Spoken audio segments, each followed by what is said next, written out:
सानेहा माजी के रवैयों की दलील होगा। हुनर वहशत का जवां होगा, खुद कफील होगा। जो एक कर्ज है वो वाजिब तकमील होगा, इसलिए इंतकाम फौरी नहीं तवील होगा।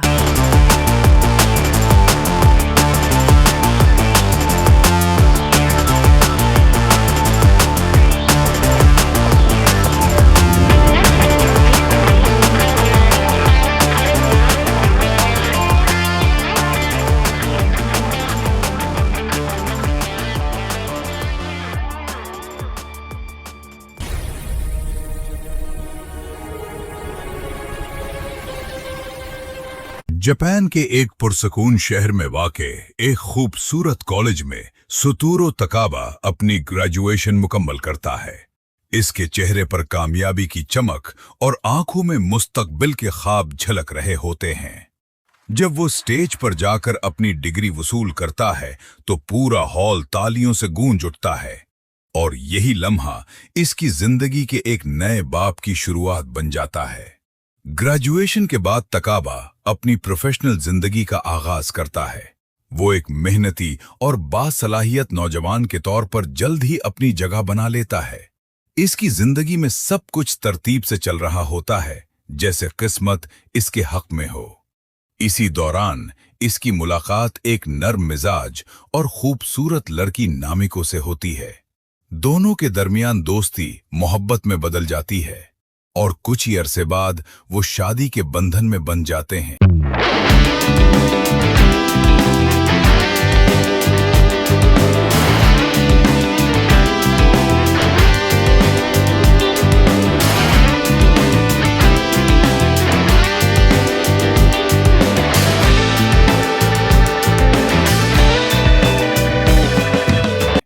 इनकी शादी सादा मगर मोहब्बत से भरपूर होती है। शादी के बाद इनकी जिंदगी खुशियों से भर जाती है। वो एक छोटे मगर खूबसूरत किराए के घर में रहने लगते हैं। दोनों एक दूसरे के साथ वक्त गुजारते हैं और अपनी जिंदगी को एक खूबसूरत ख्वाब की तरह जीते हैं। वक्त गुजरता है और इनके घर एक नन्हा मेहमान आता है। इनका बेटा पैदा होता है, जिसकी आमद से इनकी दुनिया मजीद रोशन हो जाती है। तकाबा अपनी फैमिली के लिए दिन रात मेहनत करता है, जबकि नामिको अपने बेटे की परवरिश में मशरूफ रहती है। ये खानदान एक खुशगवार जिंदगी गुजार रहा होता है, जहां मोहब्बत, सुकून और उम्मीद हर तरफ महसूस होती है। लेकिन किस्मत को शायद ये खुशी ज्यादा देर बर्दाश्त नहीं होती। एक दिन जब तकाबा काम से वापस घर आता है तो दरवाजा खोलते ही उसके कदम रुक जाते हैं। घर में एक अजीब सी खामोशी होती है जो किसी तूफान का पेश खैमा लगती है। जैसे ही वो अंदर दाखिल होता है, उसकी नजर एक हौलनाक मंजर पर पड़ती है। नामिको जमीन पर पड़ी होती है, उसका जिस्म खून में लथपथ होता है। किसी ने उस पर तेज धार आले से बेदर्दी से कई वार किए होते हैं। तकाबा की चीख पूरे घर में गूंज उठती है। वो अपनी बीवी के पास दौड़ता है, लेकिन बहुत देर हो चुकी होती है। उसका सांस रुक चुका होता है और खून के बहाव ने उसकी जान ले ली होती है। इसी लम्हे वो अपने 2 साला बेटे को देखता है, जो करीब ही जख्मी हालत में पड़ा होता है। ये मंजर तकाबा के दिल को चीर कर रख देता है। वो फौरन मदद के लिए चीखता है। पुलिस मौके पर पहुंचती है और तफ्तीश का आगाज करती है। पूरा घर शवाहिद से भर जाता है, लेकिन कातिल का कोई वाज़े सुराग नहीं मिलता। केस पेचीदा होता जाता है। हजारों मशकूक अफराद से पूछगुछ की जाती है, मगर हर बार पुलिस को नाकामी का सामना करना पड़ता है। वक्त गुजरता जाता है और उम्मीदें मद्धम पड़ने लगती हैं। आखिरकार तवील अरसे के बाद केस बंद कर दिया जाता है।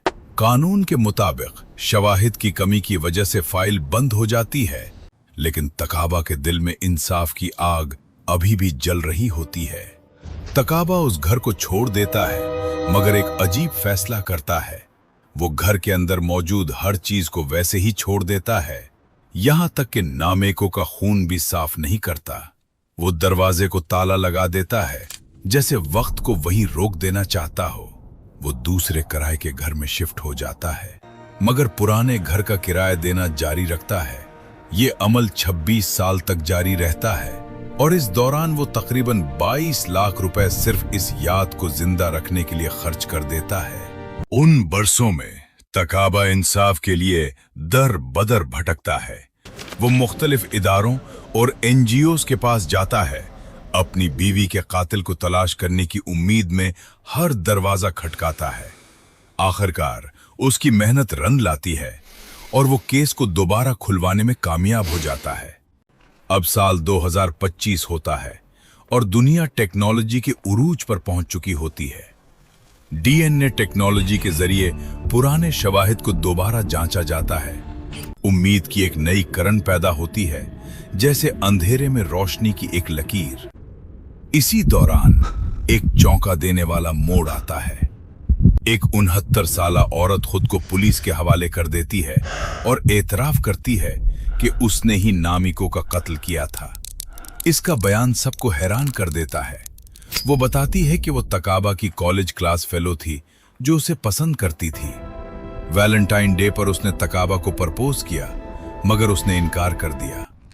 बरसों बाद जब उसने किराए पर घर लिया तो पता चला कि तकाबा भी यहीं पे रहता है। तब उसके दिल में हसद और इंतकाम ने जन्म लिया। डीएनए टेस्ट उसके जुर्म को साबित कर देता है। 26 साल बाद तकाबा को इंसाफ मिल ही गया।